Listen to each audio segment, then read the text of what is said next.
Russia had warned NATO that it would take action on any country that imposed a no fly zone over Ukraine. What is the meaning of no fly zone and its significance? What is a no fly zone? See, anybody can declare a no fly zone. Well, to understand this, let's look at the map because the map gives us a better idea of what these things are. So, are you able to see it? Yes, there you are. So, this is the nation of Ukraine. So let me go to a different website for a change. Let's go to Flight Radar and see how things look on Flight Radar. Shall we do that? Let's do it. So let's move out from India and go eastwards. Oh, sorry, westwards. So this website shows you in real time uh, the locations of most of the aircraft that are flying around in the world.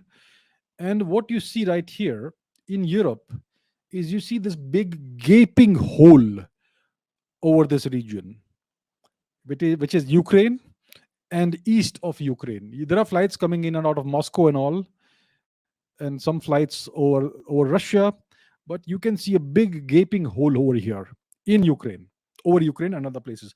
So this is a de facto no fly zone. It means that commercial aircraft are not flying over this region. Now that is voluntary. They know there's a conflict happening there, and they don't want to catch a stray missile with a mind of its own. So that's why all commercial aircraft are staying away from that region. So that is voluntary. It is out of self-preservation. Now, what is an actual no-fly zone? It is when a country decides or declares that over this whatever particular geography, nobody is allowed to fly planes. So what you can do when you achieve air superiority over a country. So for instance, when I believe that when the Americans invaded Iraq, they had declared a no-fly zone over Iraq, which means nobody was able to come in. No plane was allowed to enter the airspace over Iraq without explicit US military permission. Only American military planes were allowed to fly over this region. So that's a no-fly zone. It means we control the skies. We will not allow anybody without our express permission to come to enter this airspace. That's what it means. So what does it mean when a nation imposes or declares a no-fly zone? It is not enough to declare it; you have to enforce it. So Ukraine is right now controlled more or less by Russia, right? And we know that they have achieved air superiority over Ukraine in the first few hours of the war. So, okay, let's not go to Kharkiv. So that's what we know. Now, if the Americans were to declare a no fly zone over Ukraine, it would mean that they would say nobody is allowed, no plane is allowed to enter the Ukrainian airspace without American permission. But Ukraine, the airspace is already controlled by Russia. So if the Americans declare a no fly zone, it is essentially they are contesting the Russian dominance in Ukrainian airspace, and they are telling Russia that your planes cannot enter Ukraine without our permission. But Russia already has air control, air superiority in Ukraine. So to enforce this no-fly zone, the Americans would actually need to take military action to enforce it, which means they would have to send their fighter planes and engage in aerial battles with the Russians, with the Russian Air Force.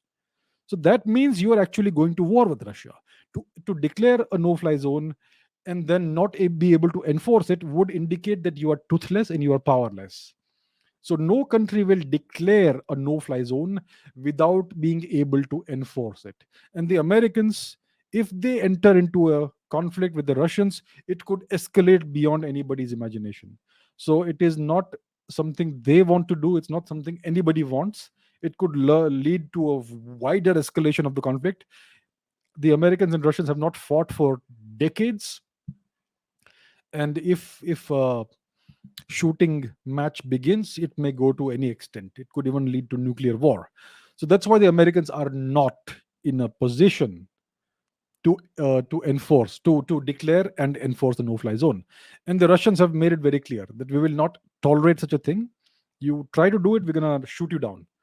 So right now, that's not going to happen. The Americans know that that is a line they cannot cross, because that would lead to a much wider escalation of the war. It would essentially lead, it could very likely lead to a much wider escalation of this war, and many more countries could get involved, which essentially is saying we are precipitating a third world war, which is something nobody wants.